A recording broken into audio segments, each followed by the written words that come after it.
New Zealand USD, we start with the daily chart. Okay, based on daily chart, as we can see, there is no much changes from my last video, because in my last video mentioned with the possibility here we get the correction similar to what do we have here, or the reversal. Okay, anyway, there is no much changes. In this case, we'll move to lower time frame and see how we can trade it. Okay, if we move to lower time frame, okay, based on forward chart, the first things I want to say that, can we put this correction in relative to this? That means we look for one move down. Okay, if yes, we need to bear in mind that we have this and this correction. If we put together, that means we can expect for the one move up. Now the question is, if we put these two in relative to each other, that means we need to wait the price drop before we look for the up move, or the price can reverse from here. That means this is the only correction. Okay, that means we'll have both a possibility, whether the price from here can reverse, or we get the correction for the next move down before we get the up move. Okay, because we're putting this correction in relative to this. All right, anyway, we don't have much more information, but the only thing is we need to look into this correction, whether we can get one move down before we get the up move, or the price from here can reverse. We want to see how we can trade it. In this case, we move to lower time frame. Okay, if you refer back to my last video when the price was here, I mentioned that we are looking for the sell, but I mentioned I prefer we get the bigger correction before we look for sell, but we have only this correction. All right, and I mentioned if we get any sell, when the price comes to this line I put here, we start to manage it.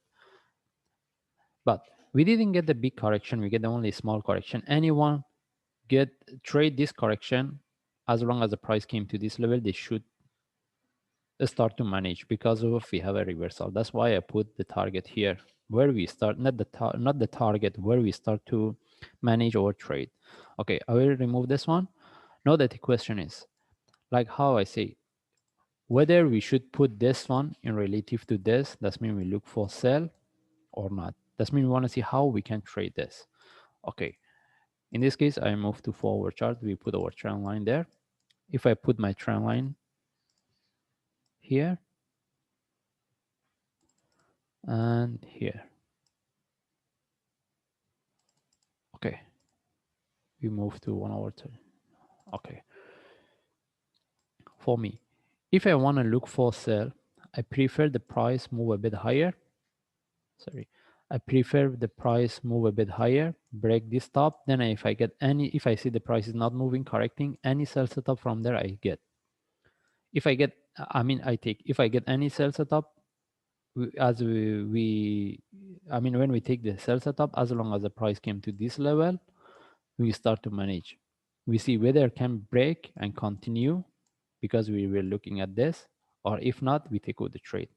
Okay, again, if I want to look for sell, what we wanted, because we're looking for this correction, and we put in this one in relative to this for the next move down. And what we want the price continue, break this high, we see it's not moving, correcting, any sell setup, we take it, and when the price come here, we start to manage. If there is a can break and there is a continuation, we keep. If not, we take out the trade. Okay, then from there we see maybe we get the bigger correction. If we get the bigger correction, still we can look for sell. If not, then we see what's the changes, and if the price come here, we see there is no continuation, any buy setup within this, we take it. Then from there we need what I want to say, if the price come here, and we see it's not moving, then from there we see what type of the correction we will get. Okay, and do we need to look for buy from here? I mean, is there a possibility we don't get the down move and the price from here can reverse? Because we talk about this option. Okay, if you want to look for that, I don't think we can buy from here. The only way to buy was the breakout of this, and having entry above this in case the price continue, I don't suggest it. It depends on the traders. But for me, if I want to look for buy, what I prefer, if the price continue, then give a correction, then from there I will look for buy. Okay, that's mean I want a price continue to move higher, give a correction, give a buy setup, then from there I will look for buy. Okay, anyway, we don't have any trade setup. The only thing is we will look into this correction, see what we will get. Then from there we make a decision. Anyway, in this case, we just follow the chart, and if I see any update, I will share on YouTube. Thanks.